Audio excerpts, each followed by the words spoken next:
पहाड़ पर चढ़ गया मती जी और जब बैठ गया जी तो उसके चेले उसके पास आए जी और वह अपना मुंह खोलकर जी। उन्हें यह उपदेश देने लगा। जी जी। आगे उपदेश लिखा हुआ है, बहुत लंबा चौड़ा है। इसमें हम ये देखते हैं बाइबल स्टडी की आवश्यकता क्यों है। यहाँ पे तीन चीजें हैं। नंबर एक, यीशु मसीह है। नंबर दो, वहां पे भीड़ है। नंबर तीन, वहां पे प्रभु यीशु मसीह के चेले भी हैं, शिष्य भी हैं। भीड़ से बात करना प्रभु के लिए थोड़ा अलग चीज था। भीड़ को जो चाहिए था प्रभु यीशु वो भी उनको दिए। जो भीड़ की आवश्यकताएं थी प्रभु वो भी उनको दिया। लेकिन उसके बाद बाइबल में ऐसा लिखा है, प्रभु भीड़ को छोड़कर पहाड़ पे चले गए। जब पहाड़ पे चले गए तो यीशु मसीह के जो शिष्य थे, चेले थे, वो भी यीशु मसीह के पीछे पीछे पहाड़ पे चले गए। आप एक बात को ध्यान दीजिए, जो भीड़ थी वो पहाड़ पे नहीं गई। भीड़ पहले भी नीचे थी, अभी भी नीचे ही है। जो यीशु मसीह के शिष्य थे वो पहाड़ पे चले गए और वहां पे आप जब इसको जाकर पढ़ेंगे, पहाड़ी उपदेश इसको बोलते हैं, जब इसको पढ़ेंगे आप तो वहां पे इतनी जबरदस्त बातें लिखी हुई है कि आम आदमी सुनकर भी सोचता है कि इसको कैसे पूरा कर सकता है इंसान। इन वचनों के अनुसार इंसान कैसे चल सकता है। लेकिन मैं ये कहना चाहता हूँ, भीड़ के लिए जो संदेश था वो अलग था, शिष्यों के लिए जो संदेश था वो अलग था। और शिष्यों को, चेलों को अगर ये संदेश चाहिए तो भीड़ में रहकर नहीं मिलेगा, उनको पहाड़ पे जाना पड़ेगा। और आप सब लोग जानते हैं, पहाड़ पे जाना, पहाड़ पे चढ़ना इतना आसान नहीं होता। पहाड़ पे चढ़ना थोड़ा दिक्कत जरूर रहता है, पहाड़ पे चढ़ना थोड़ा मुश्किल है। लेकिन जो लोग पहाड़ पे चले जाते हैं उनको भीड़ की तरह नॉर्मल शिक्षा नहीं मिलेगी। उनको परमेश्वर एक ऐसी बातें सिखाएंगे जो बातें कभी शिष्यों ने, चेलों ने सुनी नहीं थी। तो मैं आपसे ये कहना चाहता हूँ, यीशु मसीह अगर भीड़ को छोड़कर चले गए, शिष्य भी उनके पीछे पहाड़ पे चले गए। भीड़ की शिक्षा और है, चेलों की शिक्षा कुछ और है। और मैं कहना चाहता हूँ, आप जितने भी जन इधर बैठे हुए हैं ना, आप आज भीड़ में नहीं बैठे हुए, आप पहाड़ पे बैठे हुए हैं। हाँ जी। तो फिर बाइबल में ऐसा लिखा है 5, 6, 7 जो 3 चैप्टर है ना, ये पहाड़ पे रहे हैं।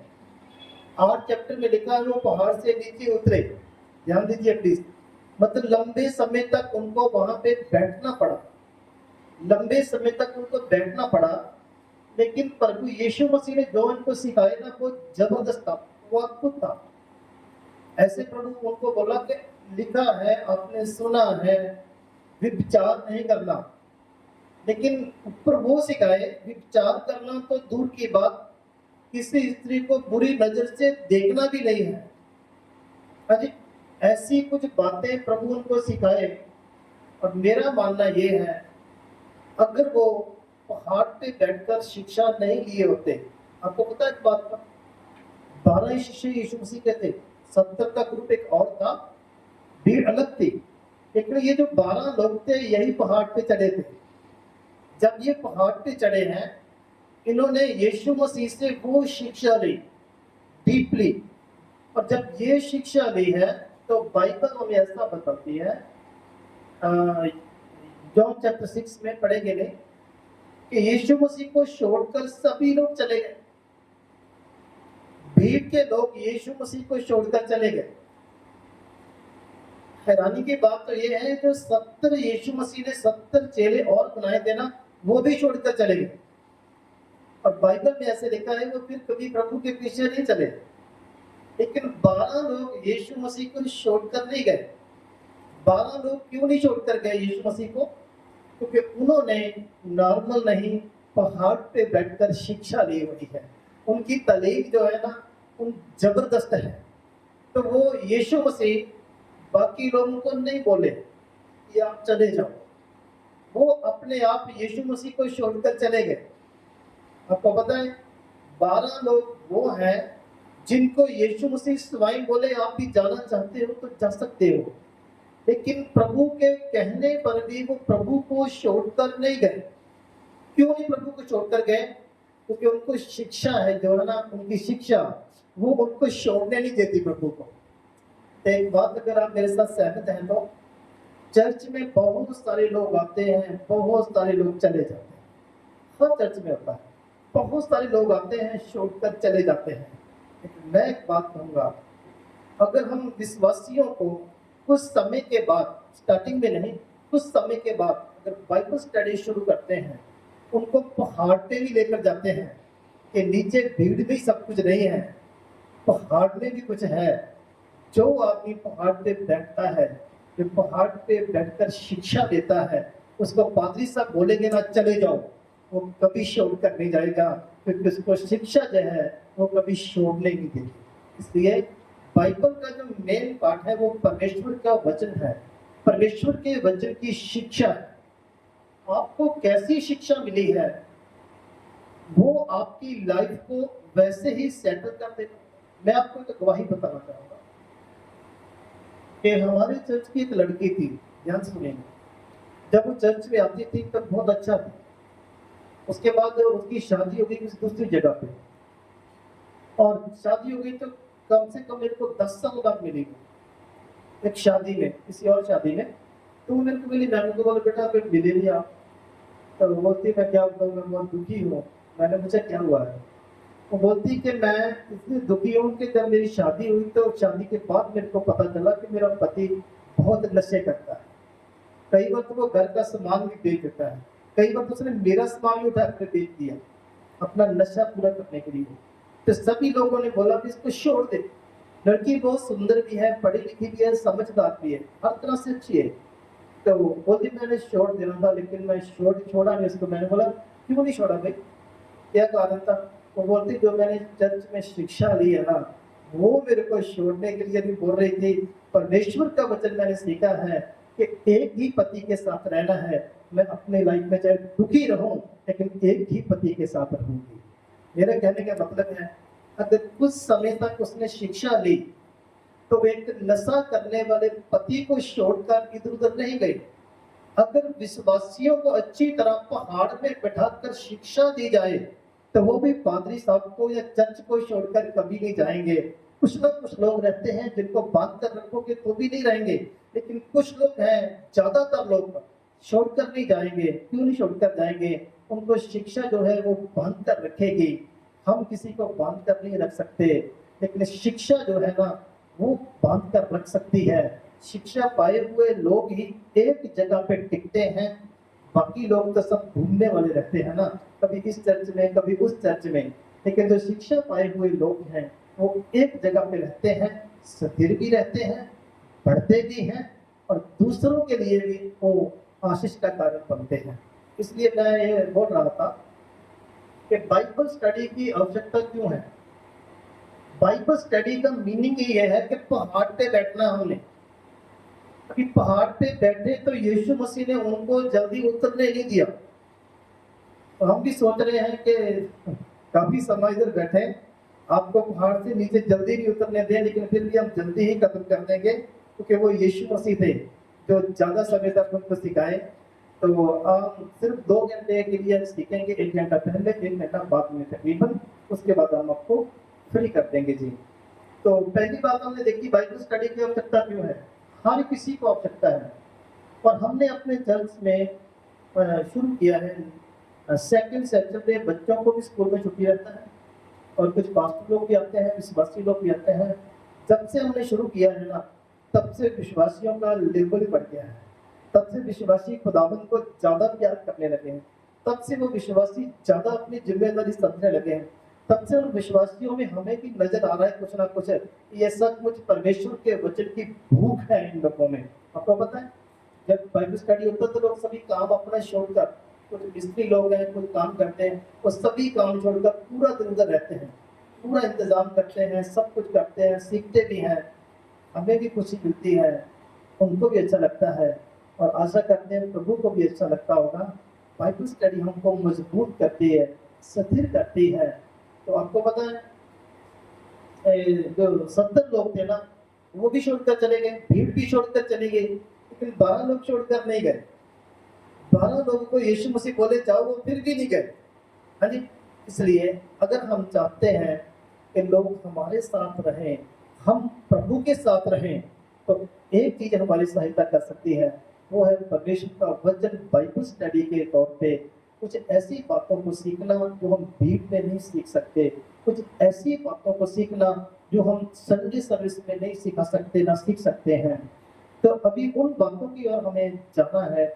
आज का जो विषय हम लिए हैं बहुत अच्छा एक टॉपिक है जी, लिख दीजिए वहाँ पे। आज का जो विषय है वो है रैप्चर। आपको पता है प्रभु यीशु मसीह आएंगे और कलीसिया को अपने साथ उठा के लेके जाएंगे। प्लीज ध्यान से सुनिएगा, जब प्रभु यीशु में हमें कोई जल्दबाजी नहीं है, हम भले कितना सिखाएं लेकिन समझ आना चाहिए आपको और मेरे को। ज्यादा बोलने का कोई मतलब नहीं है, अगर किसी को समझ ना आए, थोड़ा ही समझ आ जाए तो वो ही हमारे लिए बहुत है जी। आज हमने जो विषय लिया है, हमारा जो टॉपिक रहेगा, बड़े ध्यान से सुनना, रैप्चर। प्रभु यीशु मसीह आने वाले हैं, प्रभु यीशु मसीह आने वाले हैं। क्या हम प्रभु के साथ उठाए जाएं? कौन लोग उठाए जाएंगे, कौन कौन उठाए जाएंगे, कौन नहीं उठाए जाएंगे प्रभु के साथ, इन सब चीजों को थोड़ा थोड़ा हम टच करते हुए आगे बढ़ेंगे जी। जो ये लिखा हुआ है, अभी पंजाबी में आमद बोलते हैं, हिंदी में शायद आगमन बोलते हैं। ओके, यीशु मसीह का आना। एक बार यीशु मसीह पहले भी आए थे। जब वो पहले आए थे तो वो एक बच्चे के रूप में आए थे, एक लड़की से, एक कुंवारी औरत से वो पैदा हुए और इस दुनिया में रहे, सेवकाई किया और उसके बाद वो चले गए। ये था प्रभु का पहली बार आना। अभी प्रभु दूसरी बार आ रहे हैं। अभी वो बच्चे के जैसे नहीं आएंगे, अभी वो किसी और रूप में आने वाले हैं। आप सभी जानते हैं प्रभु यीशु मसीह आएंगे, बादलों में आएंगे, और जो लोग प्रभु के लिए तैयार रहेंगे उनको उठाकर प्रभु लेकर जाएंगे। अगर दूसरा आगमन है तो तीसरा आगमन भी है।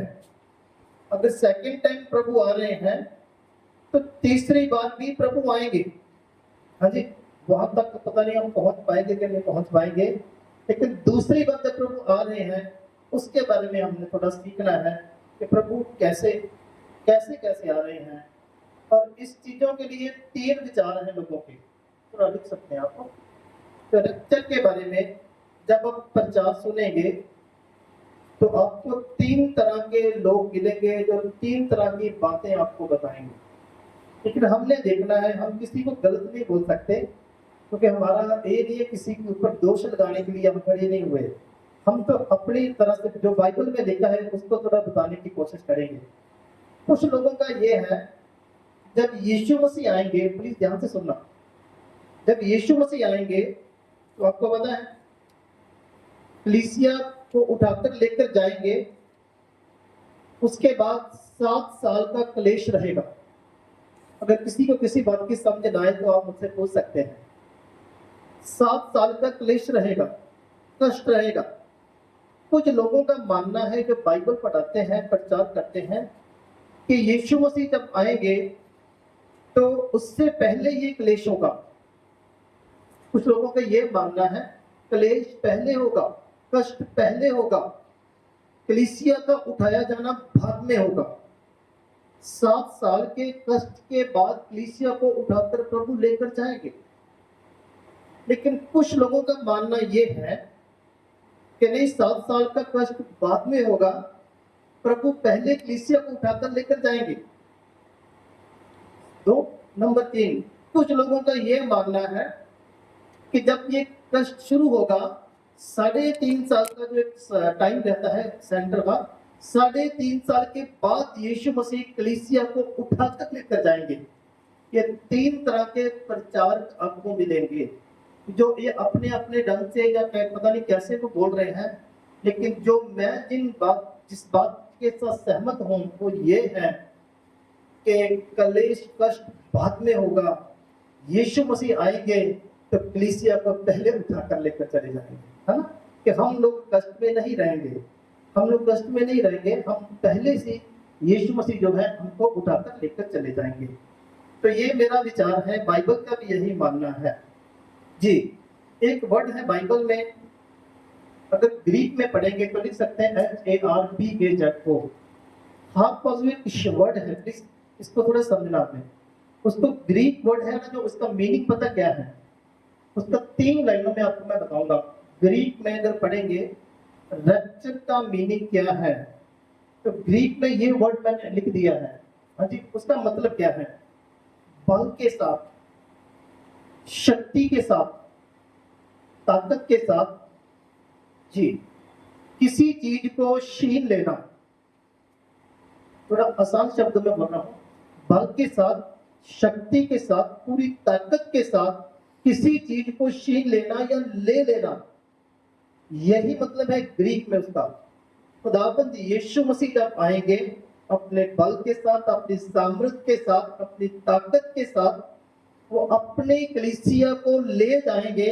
छीनने का मतलब होता है, मान लो मैं इन ब्रदर से कुछ छीन रहा हूं, उसका मतलब पता क्या है, मेरे पास वो ताकत है, मैं इनसे छीन सकता हूं, ये मेरा कुछ नहीं बिगाड़ सकेंगे, इनका कोई ताकत काम नहीं आएगा, ये चाहते नहीं है लेकिन मैं फिर भी इनसे छीन लूंगा। अरे इस दुनिया की ताकत, शैतान की ताकतें, बहुत सारी बातें हैं जो शायद कोशिश करना चाहेंगी कि ये सब ना हो, लेकिन कोई कुछ नहीं कर पाएगा। तो यीशु मसीह आएंगे अपनी सामर्थ के साथ, बल के साथ, अपनी शक्ति के साथ, वो छीन कर प्रभु अपनी कलीसिया को ले जाएंगे। कोई कुछ नहीं कर पाएगा कि खुदावंद यीशु मसीह करेंगे, वो करके ही रहेंगे। यह ग्रीक वर्ड जो है हार्पाज़ोस का मीनिंग है, रैप्चर का मीनिंग है। आगे हम थोड़ा देखेंगे, हम पवित्र बाइबल में से कुछ सीखने की कोशिश करेंगे। इसमें आपको भी कुछ करना है, मेरे को भी कुछ करना है, साथ मिलकर सीखेंगे तो बहुत अच्छा रहेगा जी। आओ फिर देखते हैं, प्रकाशित वाक्य में जाएंगे। बाइबल की जो लास्ट बुक है प्रकाशित वाक्य जी, पहला अध्याय हम निकालेंगे जी। हिंदी में पढ़ने वाले उनको मेरे को चाहिए जो जल्दी जल्दी पढ़ सके प्लीज जी। प्रकाशित वाक्य पहला अध्याय, उसका 4 वचन हम बाइबल में सीखेंगे जी जी। इसमें सिर्फ हमें एक ही वर्ड को देखना है। यहाँ पे एक वर्ड आया है, वो लिखा है कलीसिया। क्या लिखा है जी? अरे आप बड़े अच्छे लोग हो, आप मेरी बात को मान रहे हो, अगर आप भी कह के देखें ना हम भी मान जाएंगे। तो लिखा है कलीसिया, वर्ड को हम थोड़ा देखेंगे। 3 बातें रहेंगी, तीनों में एक क्वेश्चन रहेगा आपके लिए जी। 4 वचन में कलीसिया का वर्ड आया है जी, दोबारा पढ़ सकते हैं जी। 7 कलीसियाओं का जिक्र यहाँ पे आया है, 7 कलीसियाओं का जिक्र। जिसके बाद इसी चैप्टर में रहेंगे और 11 वचन भी पढ़ेंगे हम। जो कुछ तू देखता है उसे पुस्तक में लिखकर, इसमें भी किसका जिक्र आ रहा है? कलीसियाओं का। ओके, इसमें भी कलीसिया का जिक्र आया है, बड़े ध्यान से सुनना। उसके बाद और एक देखेंगे हम बात, 20 वचन भी पढ़िए प्लीज जी जी और उन 7 सोने की दीप्तों का भेद जी। वे 7 तारे सातों कलीसियाओं के दूत हैं। ये 7 कलीसियाओं के दूत हैं। यहाँ पे भी कलीसिया का जिक्र आ रहा है। हाँ जी, मैं और जगह पे भी पढ़ा सकता हूँ, लेकिन हम उतना ही पढ़ेंगे जितना हमको जरूरत है। पहले चैप्टर में कम से कम 3 बार कलीसिया का जिक्र आया है। पहले चैप्टर में कम से कम 3 बार कलीसिया का जिक्र आया है।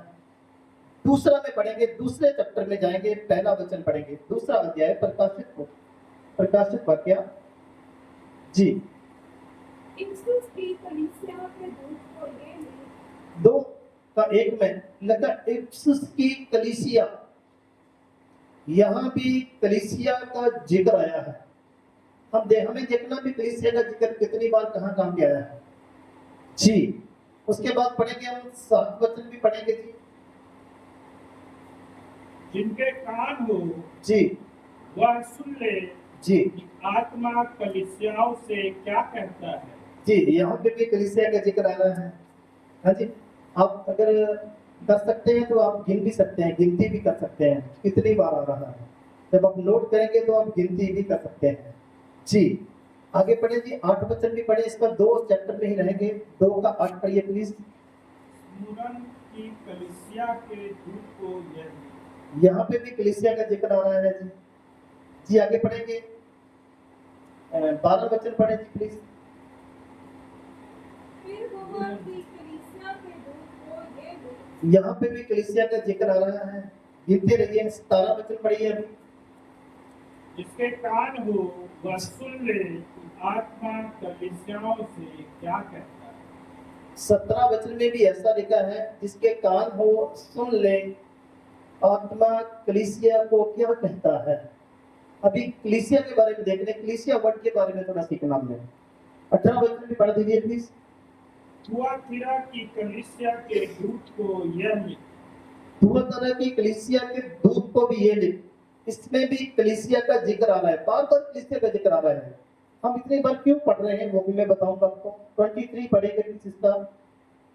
मैं उसके बच्चों को मार डालूंगा, जी तब सब कलीसियाएं जान लेगी कि हृदय और मन का परखने वाला मैं हूं। हाँ, यहाँ पे भी कलीसिया का आ रहा है जिक्र। बाकी सब चीजों को हम छोड़ रहे हैं, पूरी लाइफ को छोड़ रहे हैं। हम सिर्फ एक ही वचन पकड़ रहे हैं कलीसिया के बारे में। आगे पढ़ेंगे 29 वर्ष भी पढ़ दीजिए प्लीज।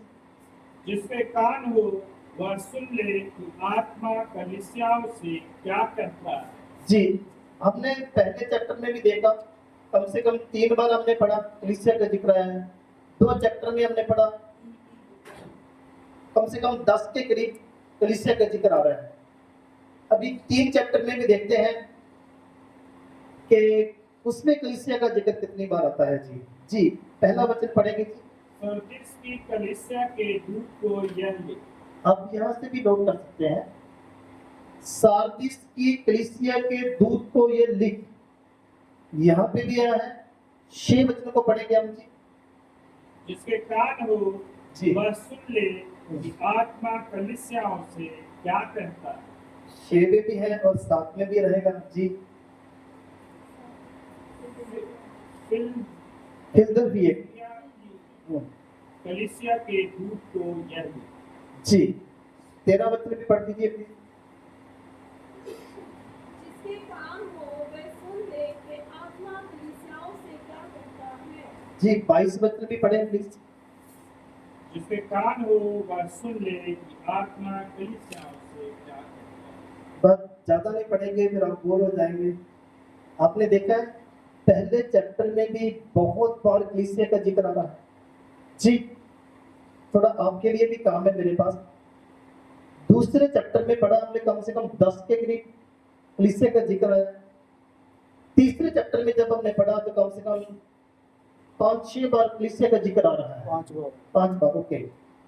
अभी आपके लिए काम है, मैंने पहला अध्याय, दूसरा चैप्टर, तीसरा चैप्टर, इन 3 चैप्टर से आपको कलीसिया के बारे में बताया है। आपके पास 5 मिनट है, आपने मेरे को बताना है कि 4 अध्याय में कलीसिया का जिक्र कितनी बार आता है। आप अपने अपनी बाइबल में से ढूंढ सकते हैं, जो सही बताएगा उसके लिए हमारे पास इनाम है, हम पंजाब से लेकर आए हैं। अगर आप सही नहीं बताओगे तो हम पंजाब वापस ले जाएंगे। तो आपने मेरे को बताना है प्लीज। कोई भी बताएगा नहीं, मतलब आपने हाथ खड़ा करना है। हम पूछ लेंगे आपसे कि 4 अध्याय में कलीसिया का जिक्र कितनी बार आता है। हम तो आपको 3 चैप्टर में कितनी बार कलीसिया ढूंढ के दिए, लेकिन आप हमको चार चैप्टर में कलीसिया ढूंढ कर दीजिए प्लीज कि आप कितनी बार कलीसिया का जिक्र आया है, फिर हम आगे चलेंगे।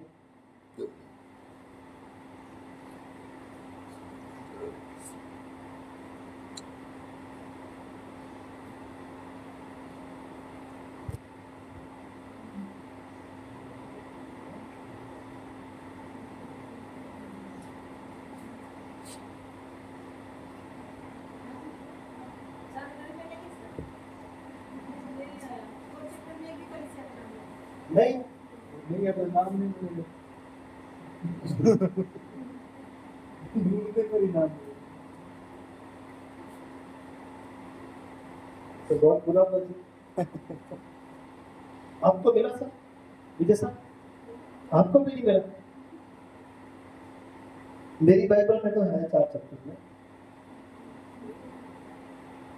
वैसे नहीं हूं, मैंने कागज में लिख के रखा है। प्लीज ध्यान से सुनिएगा, अभी थोड़ा सा ध्यान दिए। अभी देखा आपने 4 चैप्टर में आप ढूंढ रहे हैं, लेकिन आपको मिलेगा नहीं, वहां पे कलीसिया का जिक्र है ही नहीं है। क्यों नहीं है? पहले चैप्टर में कलीसिया का जिक्र है, दूसरे में जिक्र है, तीसरे में जिक्र है। जितना मैंने पढ़ाया उतना बार नहीं, इससे भी ज्यादा बार है, लेकिन 4 अध्याय में कलीसिया का जिक्र नहीं है। पहला प्रूफ मैं आपको देना चाहता हूँ, पहला प्रूफ ये है 4 अध्याय में कलीसिया का जिक्र इसलिए नहीं है क्योंकि कलीसिया धरती पे है ही नहीं है। कलीसिया का खुदावंद यीशु मसीह उठाकर ले गए हैं। हाँ जी, कष्ट से पहले जो 7 साल तक कष्ट होगा वो तो अभी बाद में शुरू होने वाला है, उससे पहले कलीसिया को उठाया गया है। पहला प्रूफ, 3 प्रूफ देके जाऊंगा तकरीबन। पहला प्रूफ ये है कि कलेश कष्ट शुरू होने से पहले ही कलीसिया को उठाया जाना है। प्रभु अपने लोगों को पहले से उठाकर ले जाएंगे। 4 में छोड़ो, आपको आगे आगे जाकर भी कलीसिया का जिक्र नहीं मिलेगा। क्यों नहीं मिलेगा? क्योंकि कलीसिया जब भी है ही नहीं है तो कलीसिया का जिक्र कहां से आएगा?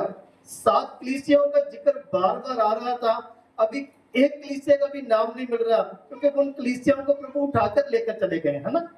आपको और मेरे को भी प्रभु लेने के लिए आ रहे हैं। आगे जाके हम बड़ा कुछ सीखने वाले हैं कि कौन कौन लोग उठाए जाएंगे। अच्छा, मैं एक बात कहूँ आपसे, ये जो प्रकाशित वाक्य है ना, अगर किसी को बुरा लगे तो सॉरी, लेकिन प्रकाशित वाक्य जो है ना, इसको हम बहुत कम पढ़ते हैं, सभी लोग तकरीबन, ज्यादातर लोग बहुत कम पढ़ते हैं। क्यों कम पढ़ते हैं इसको, उसका मैं कारण बताऊंगा आपको। हम इसको पढ़ते क्योंकि हमको समझ नहीं आता, फिर हम इसको बंद कर देते हैं। हाँ जी, हमको समझ क्यों नहीं आता। कल हम थोड़ा घूमने के लिए गए थे, जयमील भाजी को लेकर गए थे, तो हमने जी देखा कि ये इधर जो पूरा जंगल एरिया है, बड़े आराम से वो हमको लेकर गए। हमको सभी रोड का पता था, सब एरिया का पता है। हमको अगर कोई लेकर जाएगा तो 2 किलोमीटर आगे जाकर आप छोड़ दोगे तो हमें तो वापस आने का भी नहीं पता चलेगा ना। बात को ध्यान से सुनना प्लीज। लेकिन आपका एरिया है ना, आप इसके बारे में जानते हैं, तो आपके लिए ये मुश्किल नहीं है, लेकिन दूसरे आदमी के लिए बहुत मुश्किल है ये। तो मैं आपको बताऊं, सेम कंडीशन ऐसा है। प्रकाशित वाक्य ऐसे समझो एक जंगल की तरह ही है। हाँ जी, जो जो इसको जानता है, कहाँ पे रोड है, कहाँ पे रमदा है, कहाँ पे चूल है, उसके लिए कोई मुश्किल नहीं है। जिसने कभी देखा ही नहीं है उसके लिए मुश्किल है। आपको पता है, प्रकाशित वाक्य को बहुत कम लोग पढ़ते हैं, कम लोग पढ़ाते हैं। कारण क्या है?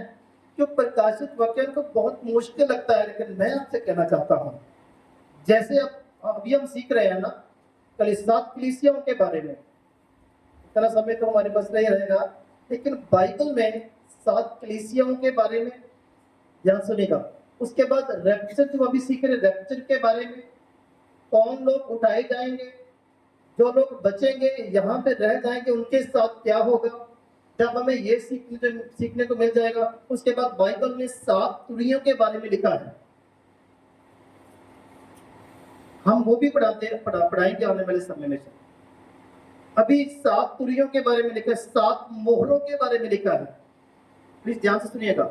उसके बाद 1000 साल का राज्य होगा, यीशु मसीह अपने लोगों को लेकर राज्य करेंगे इस धरती पर। उसके बाद एक बड़ा जबरदस्त युद्ध होगा। उसके बाद न्याय होगा, स्वर्ग और नरक का डिसीजन लिया जाएगा।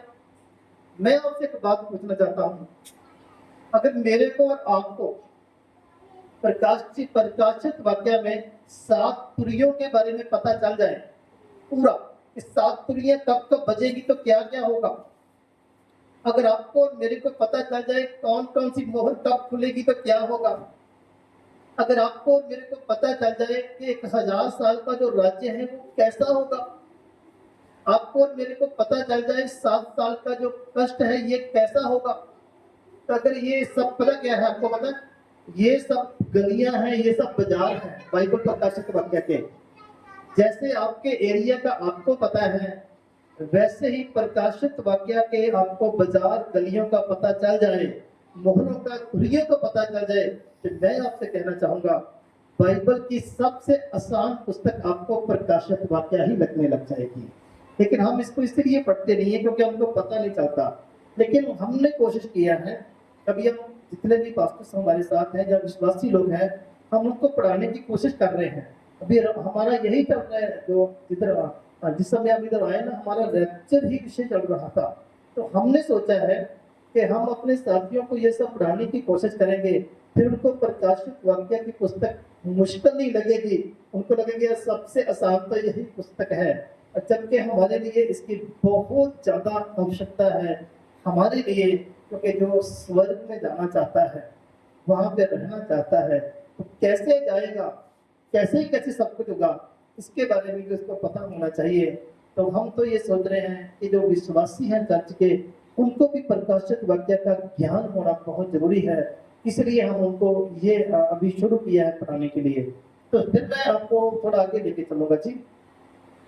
तो हम सीख रहे थे कि 3 अध्याय जो थे उनमें कलीसिया का जिक्र है, लेकिन 4 चैप्टर में कलीसिया का जिक्र नहीं है, क्योंकि पहला प्रूफ हम आपको दे चुके हैं, क्योंकि कलीसिया पहले से ही उठा ली जाएगी, कलीसिया पहले से उठा ली जाएगी, वो है ही नहीं है तो जिक्र कहां से आएगा उसका, तो फिर है नहीं है तो कलीसिया अब कहां है, दूसरा पॉइंट कहां है वो भी तो पता होना चाहिए ना, कलीसिया है कहां पे उसका भी पता होना चाहिए जी।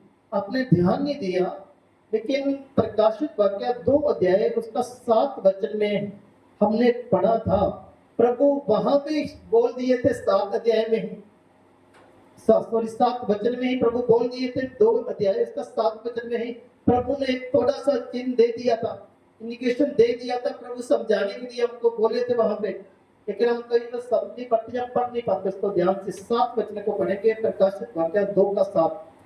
जिसके कान हो जी वह सुन ले जी कि आत्मा कलीसियाओं से क्या कहता है, जी जो जय पाए जी मैं उसे उस जीवन के पेड़ में से जी जो परमेश्वर के स्वर्ग लोक में है हाँ। फल खाने को दूंगा। सीधा तो बोल दिया था प्रभु ने, जो स्वर्ग लोक में है वहां पे खाने को दूंगा, है ना। प्रभु ने यहाँ पे थोड़ा समझा तो दिए थे, लेकिन क्लियर नहीं है। क्लियर करने के लिए हम दूसरे पॉइंट को कैसे क्लियर करेंगे कि सचमुच कलीसिया कहाँ पे है, सचमुच कलीसिया है कहाँ पे, उसको पढ़ने से सीखने के लिए हम एक वचन पढ़ेंगे, प्रकाशित वाक्य 7 अध्याय उसका 9 वचन में पढ़ेंगे। प्रकाशित वाक्य जी। इसके बाद जी मैंने दृष्टि की, इसके बाद मैंने दृष्टि की, मैंने देखा, और देखो हर एक जाति बड़े ध्यान से, हर एक जाति और कुल हर एक कुल और लोग जी और भाषा में से जी एक ऐसी बड़ी भीड़, एक ऐसी बड़ी भीड़, ये भीड़ पता कौन सी है, हर एक जाति से लिया गया, हर एक कुल से लिया गया है, हर एक भाषा बोलने वालों को लिया गया है। आज आप अगर आप सुन रहे हैं तो आज आप देखिए, कोई ऐसी जाति है जो खुदावंद यीशु मसीह को नहीं जानती, कोई ऐसी जाति है जिनमें से कुछ लोग प्रभु यीशु मसीह को ग्रहण ना किए, चाहे वो बड़ी जाति है चाहे छोटी जाति है, कोई भी कुल हो, कोई भी लोग हो, बड़ा हो छोटा हो, हर एक जाति से प्रभु यीशु मसीह को लोग ग्रहण किए हैं, हर एक इंसान प्रभु यीशु मसीह को अपना जीवन दिए हैं। तो ये जो सब लोगों को इकट्ठा किया गया, सब लोगों को इकट्ठा किया, यह एक बहुत बड़ी भीड़ बन गया। ये बहुत बड़ी भीड़ है जी। आगे पढ़िए थोड़ा सा। जिसे कोई गिन नहीं सकता। अरे क्या बात है, मेरे को ये बहुत अच्छा लगता है। ऐसी भीड़ है जिसे कोई गिन नहीं सकता। आपको पता है, अरे इंटरनेट का जमाना है, आज तक कुछ भी किसी चीज की भी गिनती कर सकते हो। आज पूरे देश में कितने लोग हैं गिनती हो सकता है, पूरे वर्ल्ड में कितने लोग हैं गिनती हो सकता है। लेकिन मैं आपको बताने वाला हूँ, एक ऐसी भीड़ इकट्ठी होने वाली है जिसकी कोई गिनती नहीं कर पाएगा। वो इतने लोग होंगे, पूछो मत। मैं तो आपको बात बताऊं, मैं तो मजाक टाइप, लेकिन सुन लीजिए प्लीज, शायद आप में से भी कुछ लोग ऐसे हो। मैं जब प्रभु में आया ना, स्टार्टिंग की बात है, आपको पता मन बहुत शरारती होता है, ये बहुत कुछ सोचता है। जब हम कुछ गलत करते हैं तो हमको लगता है हम बहुत चालाक हैं, हम बहुत चतुर हैं, किसी को पता नहीं चलेगा। कई बार तो हम लाइट बंद करके कुछ गलतियां गुनाह करते हैं, कई बार तो हम घर से दूर जाकर कुछ गलतियां गुनाह करते हैं, हमें लगता है किसी को पता नहीं चलेगा। लेकिन मैं आपको बताऊं, हर जगह पे परमेश्वर है, हर जगह पे परमेश्वर है, उसको सब कुछ पता चलता है। सुनिए ध्यान से। तो मैं एक शरारत मेरे मन में थी जब मैं स्टार्टिंग में प्रभु में आया था। मैं सोचता था, अरे हमारे इंडिया में कितने लोग हैं, पाकिस्तान में कितने लोग हैं, चाइना में कितने लोग हैं। तो हमने सुना कि एक ही परमेश्वर है सारी दुनिया का। तो एक परमेश्वर इतने लोगों का न्याय कैसे करेगा? एक परमेश्वर इतने लोगों को कैसे संभाल सकता है? मैं सोचता था जैसे हम शेप उठ के गई मैं ना, तो परमेश्वर भी ऐसा ही होगा।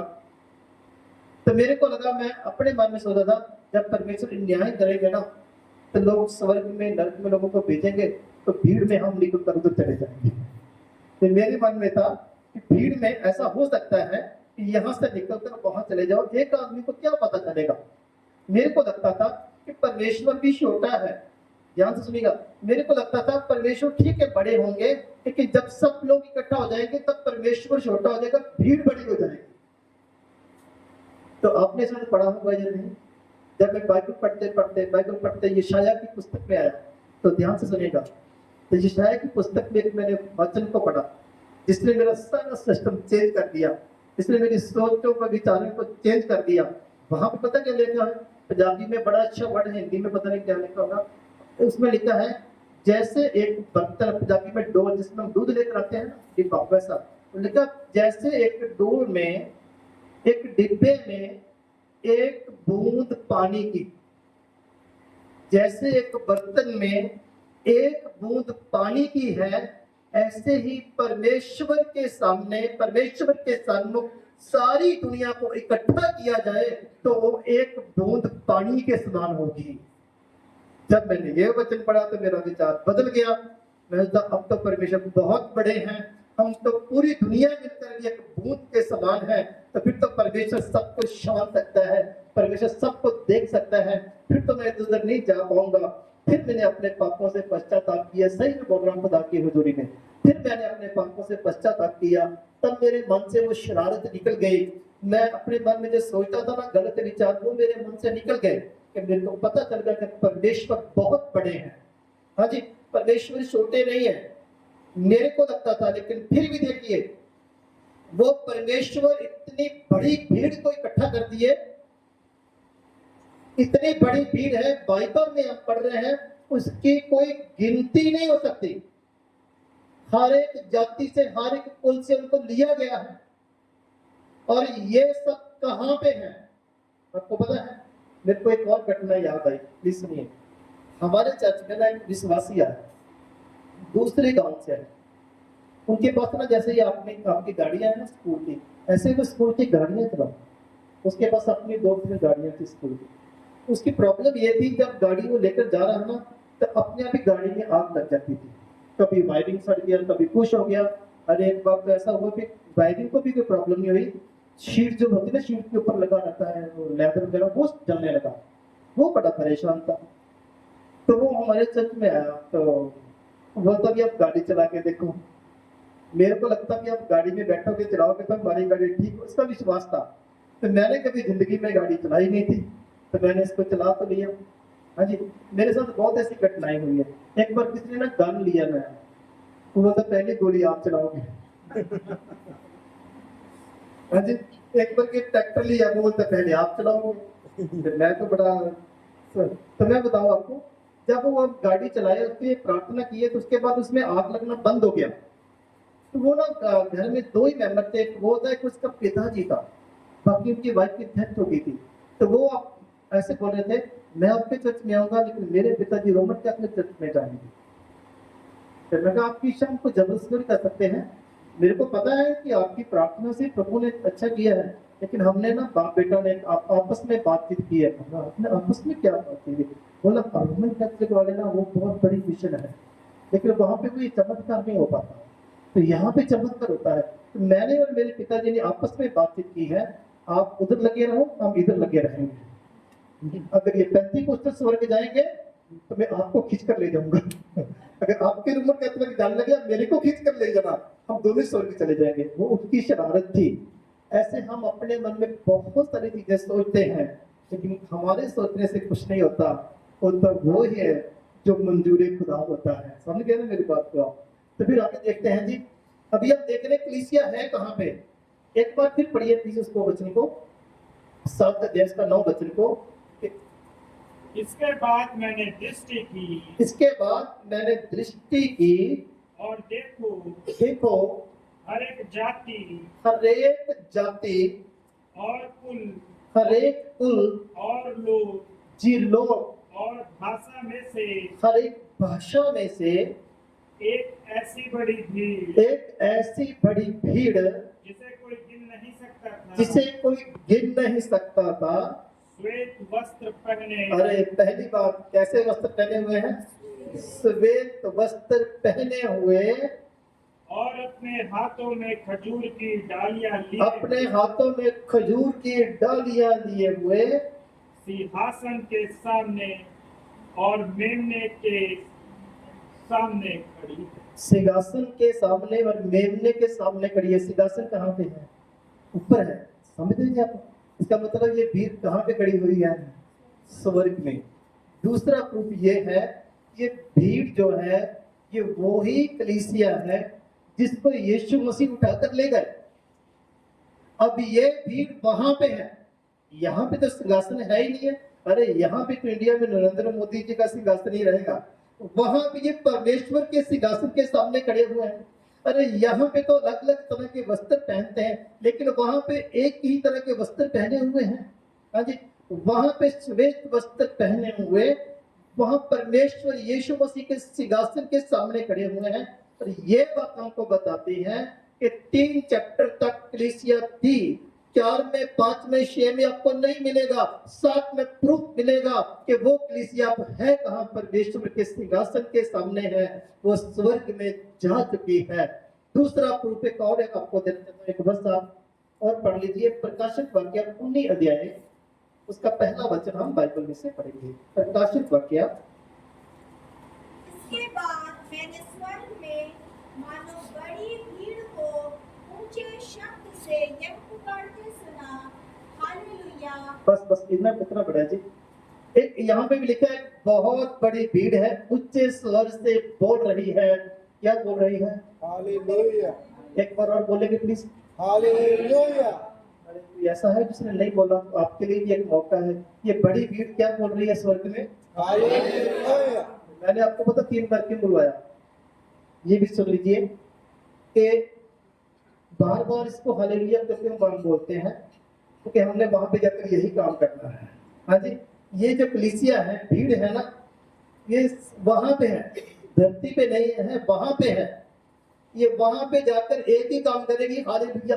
अरे अब तो आपको बहुत काम करना पड़ता, अब तो काम छोड़कर आए हैं या टाइम निकाल कर आए हैं, लेकिन एक ऐसा समय आने वाला है जब आपको कोई काम नहीं होगा, एक ही काम होगा, और वो क्या करना पड़ेगा आपको?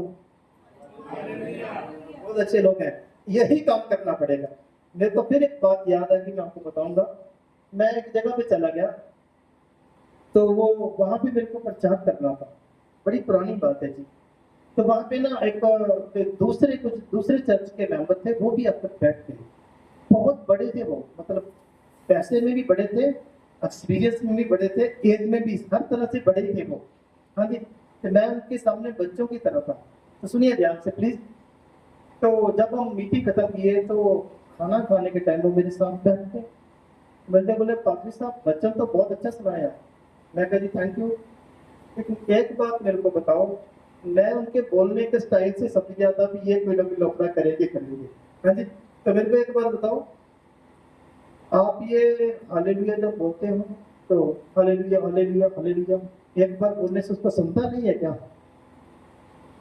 बात उसकी बात में एक पॉइंट था कि एक बार बोलने से किसको सुनता है ना। अगर आप धन्यवाद बोलते हो, धन्यवाद धन्यवाद धन्यवाद, क्या एक बार धन्यवाद नहीं बोलते? वो मेरे को बोल रहा है अगर कोई चीज किसी की आपने हेल्प की या आपने किसी की हेल्प की तो आपको थैंक यू बोलेगा कि ऐसे बोलेगा thank you thank you thank you thank you? उसकी बात में भी पॉइंट था। तो मेरे को जो प्रभु ने दिया, मैंने उसको बोला मेरे को ब्रदर ऐसे है, बुरा मत मानना, कोई भी काम करना उसकी प्रैक्टिस करना पड़ता है। बोलो करना पड़ता है कि नहीं? कोई भी काम उसकी प्रैक्टिस करना पड़ता है। मतलब बुरा मत मानना, हम जो लोग वो लोग हैं जो एक दिन स्वर्ग में चले जाएंगे और हमें कोई काम नहीं होगा, हमें 24 घंटे वहां पे जाके हालेलुया बोलना है। इसीलिए बार बार बोलकर हम प्रैक्टिस करते हैं कि हमें पता हमें वहां पे जाके यही काम करना है। आप लोगों को इस बात से नफरत है क्योंकि आपने बोलना नहीं, क्योंकि आपने वहां पे जाना ही नहीं है। उसको बुरा तो लगा, लेकिन आपको पता क्या उसका रिजल्ट है? एक मैं बात कहूँ आपसे, कई बार हम सोचते हैं कि हम ये बात इसको बोलेंगे तो उसको बुरा लगेगा। प्लीज ध्यान से सुनना, कई बार हमारी सोच रहती है अगर इसको ये बात बोलेंगे तो इनको बुरा लगेगा। आपको पता है ऐसा सोचना ही गलत है हमारे लिए। जो प्रभु परमेश्वर ने हमें दिया है हमें डायरेक्ट बोलना है उनको। अगर हो सकता है आप सोच रहे हैं इसको बुरा लगे, अगर दूसरी तरफ से सोचोगे हो सकता है बुरा ना लगे, उसको सच्चाई का पता चल जाए, वो सही हो सकता है। हम अपनी ओर से सोचते हैं कहेंगे तो बुरा लगेगा, लगेगा तो लगेगा, लेकिन जब तक सच्चाई किसी को नहीं बताएंगे तब तक परमेश्वर को बुरा लगेगा। हाँ जी, उसका रिजल्ट पता आपको क्या हुआ? समय तो उसको बुरा लगा, उसके बाद वो मुझसे बातचीत नहीं किए। अगर घर में जाके बातचीत किया होगा, थोड़े समय के बाद वो लोग मेरे को अपने घर में बुलाए मीटिंग करने के लिए। आपको पता है जब हमने उनके घर में बैठ के मीटिंग किया तो हमने हालेलुया बार बार बोला, हमने नहीं बोला, उनके पूरे परिवार ने हमारे साथ मिलकर बार बार हालेलुया। हाँ जी, ऐसा हम किसी को बताएंगे तो वो सीख जाएंगे, किसी को बताएंगे तो उनको भी पता चल जाएगा। ये बार बार बोलते हैं तो क्यों बोलते हैं कि दूसरे लोगों को लगता है ये लोग तो हल्ला करने वाले हैं। अरे हमारे भी मजबूरी है, हम हल्ला ऐसे थोड़ी करते हैं, हमको बोला गया है करने के लिए। हम ऐसे मीटिंग क्यों करते हैं? हमको वैसा ही करने के लिए सिखाया गया है। हम चुप नहीं बैठ सकते क्योंकि हमें प्रभु ने बोला कि बोलना ही बोलना है आपको पता है हम चुप करके बैठने वाले लोग नहीं है। हम सप्ताह में 1 घंटा संडे को मीटिंग करने वाले लोग नहीं है। हमको प्रभु ने 7 दिन काम करने के लिए बोला है। हम वो लोग हैं जो उस भीड़ में शामिल हुए। हम वो लोग हैं जो प्रभु यीशु मसीह के आने में उनके साथ उठाए जाएंगे। हम वो लोग हैं जो दूसरे लोगों को प्रभु के साथ, दूसरे लोगों को लेकर प्रभु के पास जाएंगे। अगर हमारे पास टाइम बचेगा तो आगे हम देखेंगे। आपको पता है हर कोई इंसान सोचता है कि मेरे को स्वर्ग जाना है, वो भी हमारे लिए थोड़ा गलत है। अगर आप सोच रहे हैं कि मेरे को स्वर्ग जाना है तो ये प्रभु की इच्छा नहीं है। यहाँ से पूरी बात को सुन लेना आप। अगर आप ये सोच रहे हैं कि मेरे को स्वर्ग जाना है, ये प्रभु की इच्छा नहीं है। प्रभु की इच्छा ये है कि आप अकेले नहीं जाओगे, अब बहुत सारे लोगों को साथ लेकर स्वर्ग जाएंगे। ये परमेश्वर की इच्छा है। थोड़ा आगे देखते हैं जी। तो हम देख रहे थे कि 2 जगह से हमने पढ़ा है, प्रकाशित वाक्य 7 का 9 और 19 का 1 का। तो ये कलीसिया धरती पे है ही नहीं है, ये कलीसिया कहाँ पे चली गई? यहाँ पर स्वर्ग में है। कंफर्म हो गया जी? 2 बातें कंफर्म हो गई है। तीसरी बात को अभी हम देखने वाले हैं और उसमें भी आपके लिए एक सवाल रहेगा मेरे पास। और पहले सवाल का आपने बहुत अच्छा जवाब दिया, लेकिन आप कलीसिया को ढूंढ नहीं पाए इसका, इसलिए वो इनाम हमारे पास ही रह गया है। अगर हम कलीसिया ढूंढ के बताते तो हम जरूर देते। तो पर मैं आपको बात कह दूं, जैसे आपके पास आपकी बाइबल में 4 चैप्टर में कलीसिया का जिक्र नहीं है ना, वैसे हमारे पास कोई नाम भी नहीं है। खुदा का शुक्र हो। अब थोड़ा आगे चलते हैं जी। एक वचन हम पढ़ेंगे बाइबल में से, प्रकाशित वाक्य 2 अध्याय में फिर से एक बार जाएंगे। इसमें से आपको बड़े ध्यान से देखना है। 2 अध्याय 7 वचन पढ़ेंगे प्लीज।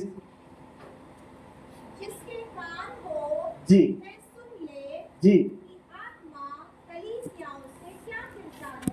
आपने बहुत अच्छा पढ़ा है। एक बार और पढ़ेंगे और फिर दूसरा जन पढ़ेगा प्लीज। जिसके नहीं कान नहीं, उसको नहीं ब्रदर पढ़ना, हमने 11 वचन को पढ़ना है। जिसके कान हो जी वह सुन ले कि आत्मा कलीसियाओं से क्या कहता है।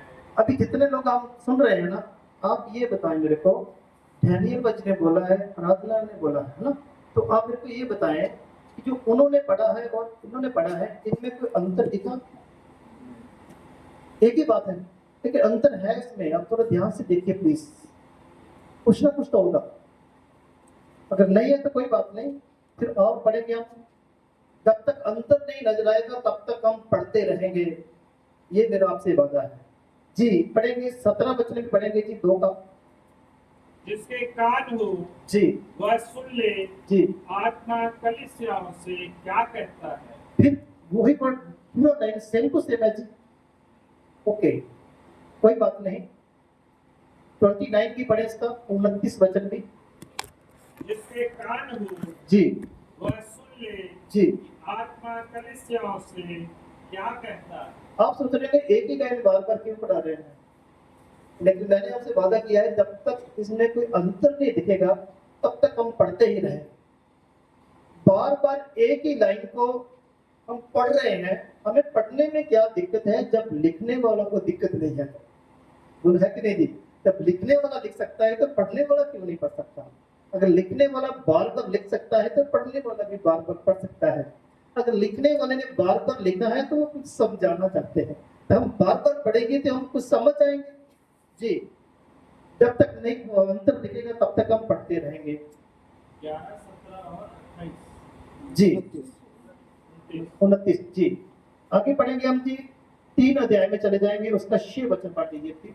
जिसके कान हो जी, वह सुन ले कि आत्मा कलीसियाओं से क्या कहता है। फिर सेम टू सेम वही वर्ड है, कोई अंतर नहीं दिखा। जब आपको अंतर दिखने लगे आप मेरे को बता देना, मैं चुप हो जाऊंगा। जब तक अंतर नहीं मिलेगा तब तक हम पढ़ते ही रहेंगे जी। 13 वचन भी पढ़ेंगे प्लीज, 3 अध्याय का। जिसके कान हो जी वह सुन ले कि आत्मा कलीसियाओं से क्या कहता है। जी, फिर सेम टू सेम पढ़ा आपने जी। आगे 22 वचन भी पढ़ देंगे प्लीज। जिसके कान हो वह सुन ले कि आत्मा कलीसियाओं से क्या कहता है। जी, फिर सेम है ना, आप जो बैठे पीछे प्लीज, मेरे तो सब सेम है, कोई अंतर तो नहीं है ना? ओके, जब तक अंतर नहीं दिखेगा तब तक हम पढ़ते रहेंगे, इसी वचन को पढ़ते रहेंगे। अभी हम चले जाएंगे प्रकाशित वाक्य 13 अध्याय में चले जाएंगे, जिसका 9 वचन हम बाइबल से पढ़ेंगे। जिसके कान हो वह सुने, जिसके कान हो, वह सुने। आगे पढ़ो।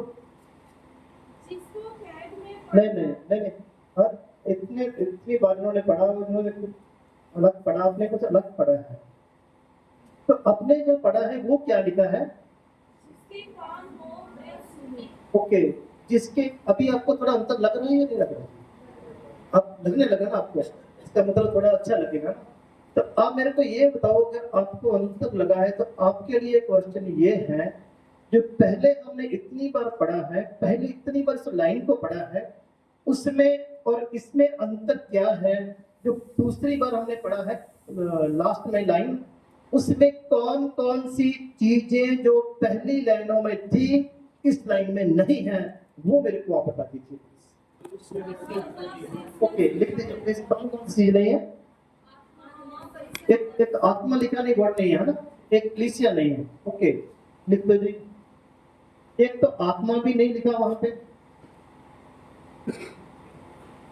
13 अध्याय में। अरे 1, 2, 3 चैप्टर में तक तो ठीक था, 13 अध्याय में जाकर हमने क्या देखा है, उसका 9 वचन, आत्मा भी नहीं है, कलीसिया भी नहीं है। यह तीसरा प्रूफ था आपके लिए। कलीसिया का जिक्र 13 चैप्टर में इसलिए नहीं है क्योंकि कलीसिया वहां पे नहीं है। और एक बात आपको बताऊंगा, आत्मा का जिक्र भी इसलिए नहीं है, आत्मा भी वहां पे, आपको पता है एक बात का, कलीसिया उठाई जाएगी ना, ये आत्मा भी, पवित्र आत्मा भी उठाया जाएगा। बड़े ध्यान से सुनना इसको। जब कलीसिया उठाई जाएगी तो ये आत्मा भी उठाया जाएगा, आत्मा भी ऊपर चला जाएगा। आप बोलोगे वो क्यों उठाया जाएगा भाई? अरे पवित्र आत्मा है ही किस लिए? अब अलग अलग हमारी सोच है। कुछ लोगों को लगता है कि पवित्र आत्मा इस काम के लिए है, पवित्र आत्मा इस काम के लिए है। जो हम कर रहे हैं ना, हमको लगता है कि पवित्र आत्मा इसी काम के लिए है। ठीक है, पवित्र आत्मा के बहुत सारे काम हैं, लेकिन बात को ध्यान से सुनिए। पवित्र आत्मा का मेन जो काम है ना, वो कलीसिया को तैयार करना है। बोलिए, इसको क्या करना है? कलीसिया को तैयार करना है। अरे कलीसिया को तैयार करना है प्रभु यीशु मसीह की दुल्हन होने के लिए। और जब कलीसिया को तैयार कर दिए, कलीसिया उठा ली गई, तो अब उसका कोई काम बचेगा वहां पे? अभी आपके शादी में, लड़की की शादी हो तो ब्यूटी पार्लर वाले को बुलाते हो आप। अभी लड़की की शादी हो जाए, लड़की बैठ के गाड़ी में चली जाए, अभी ब्यूटी पार्लर वाले का काम है आपके? कोई काम नहीं है, क्योंकि उसने अपना काम कर दिया है ना। पवित्र आत्मा ने अपना काम कर दिए, कलीसिया को तैयार कर दिया है, कलीसिया को प्रभु यीशु मसीह उठा के ले गए हैं। अब आत्मा का यहाँ पे काम नहीं है, ध्यान से सुनिएगा। अब आत्मा को भी प्रभु वहां से अपने पास ले लेंगे। पवित्र आत्मा, ध्यान सुनिए, परमेश्वर, पहले परमेश्वर का समय था, परमेश्वर अपने समय में अपने हिसाब से काम करते थे। वो बहुत ही वो ज्यादा हमारे लिए सख्त था, वो बहुत ही हमारे लिए टफ था। ध्यान से सुनिए प्लीज। परमेश्वर की अगर सिस्टम समय होता तो हम लोग जीवित ही ना होते। फिर उसके बाद पुत्र के समय आया, यीशु मसीह का समय आया, फिर यीशु मसीह चले गए। अब पवित्र आत्मा हमारी सहायता करे, पवित्र आत्मा का समय है, एक दिन पवित्र आत्मा भी चला जाएगा, क्योंकि सब कुछ हमारे लिए है, कलीसिया के लिए है। कलीसिया नहीं रहेगी तो पवित्र आत्मा कहां से रहेगा? एक मैं आपको बात कहूं, लोग तब भी रहेंगे, लोग तब भी रहेंगे जब कलीसिया उठाई जाएगी, लेकिन तब उन लोगों की पवित्र आत्मा थोड़ी हेल्प करेगा। बड़े ध्यान सुनना, जो लोग रहेंगे उनके लिए बहुत मुश्किल रहेगी।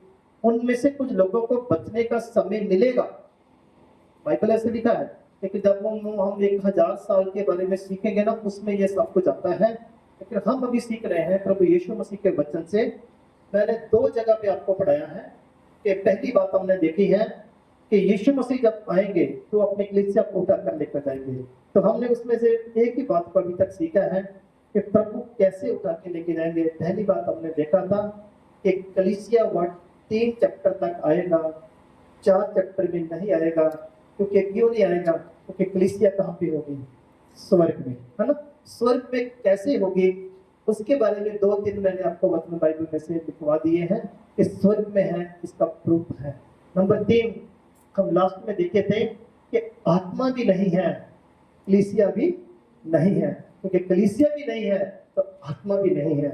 इसलिए खुदावंद यीशु मसीह के वचन से हमने सीखा है कि अभी तक सिर्फ एक बात हम सीख पाए हैं कि प्रभु यीशु मसीह का आना कैसे होगा और कलीसिया को कैसे प्रभु उठाकर लेकर जाएंगे। हमारा टाइम खत्म हो गया, 1 घंटा का टाइम था, पूरा हो गया है। थोड़ा समय ब्रेक होगा, उसके बाद फिर हम खुदा के वचन को सीखेंगे। खुदावंद यीशु मसीह आपको वचनों के द्वारा बहुत आशीष दे।